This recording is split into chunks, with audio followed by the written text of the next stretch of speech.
Добре дошли в град Нови пазар. Макар и малък, градът предлага редица културни дейности, голяма част от които са свързани с Народно читалище Христо Ботев, което е създадено през 1872 година от 15 учредителя. Те били състоятелни хора, които работили за просперитета на своите съграждани и духовния подем на град Нови пазар. Един от тях е Иван Радов, на когото днес е кръстена библиотеката.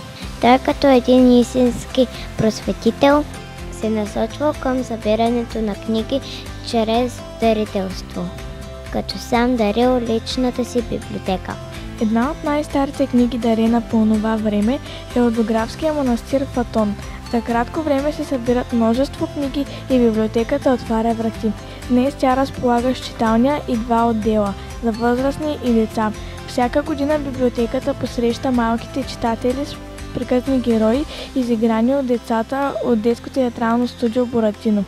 През 1881 година в града се подготвя първото театрално представление. Днес в град Нови пазар се развиват 2 театрални трупи – Буратино и Мел Полар за деца и възрастни. Всяка година се изявяват със своята постановка в местното читалище и участват в редица театрални фестивали, от които се връщат с множество отличие. Често балетната школа твори с детско театрално студио Буратино. Школата по балет събира момичета, вдъхновени от танца в 4 възрастови групи.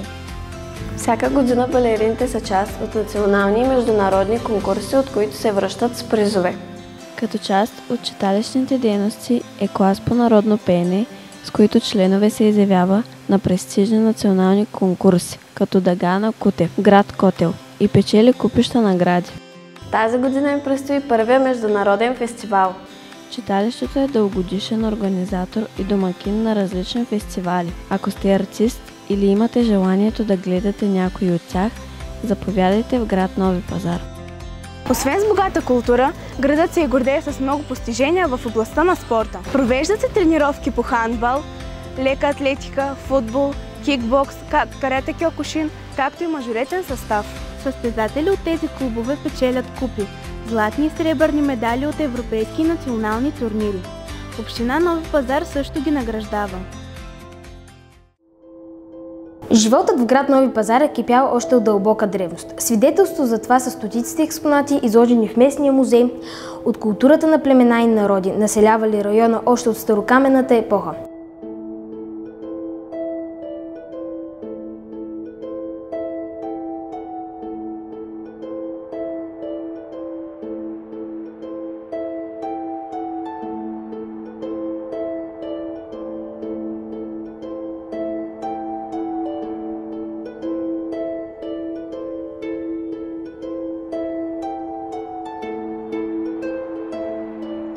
Ето още малко от историята на града. Името на града идва от турската дума Яни пазар, която на български език означава нов пазар. В миналото веднъж седмично се организирал пазарен събор, на който са предлагали зърнени храни, плодове, зеленчуци, добитък, подправки и други стоки от Османската империя и Европа. Пазарът заемал централно място в града. Около него започнали да се монтират ханчета, дюкяни, работилници, чешми, дори и жилища.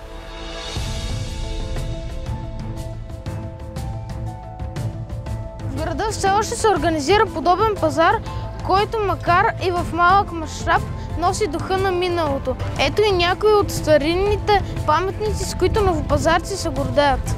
Часовниковата кула е построена през 1826 година и се е превърнала в символ на града.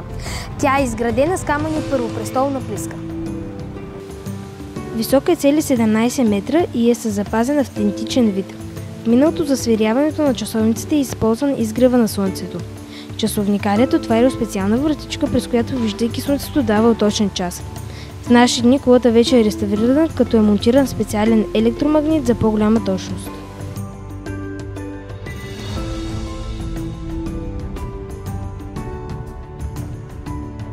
Наскоро в град Нови пазар бе открит и паметник бюст на легендарния български треньор Иван Абаджиев, който е родом от града. Скулптурата е изработена от Борис Борисов. Горната част е изработен от бронз, а постаментът е изработен от гранит. Папата на световните щанги, както бе известен, треньорът, е новата гордост на новопазарци. Църквата Света Петка Параскева също е една от старите забележителности на града. Построена е през 1850 година за доброволен труд на местни жители през периода на Възраждането. Именно за това е важен символ на вярата и се превръща в духовен център на града. В началото на 20 век тук е служил поп Константин Дъновски, баща на българския духовен учител Петър Дънов. Той прекарва половината от обучението си в град Нови пазар. На 14 октомври през 1852 година църквата е официално осветена. Тази дата се превръща и в празник на града. По време на Руско-турската война тукашното население било неграмотно. Практични новопазарчини решават да създадат училище, където децата да се научат да четат и да пишат.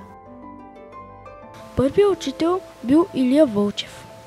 Килийното училище било завършено през 1840 година. Днес можем да се насладим на това старинно школо, където все още може да усетите духът на знанието от миналото.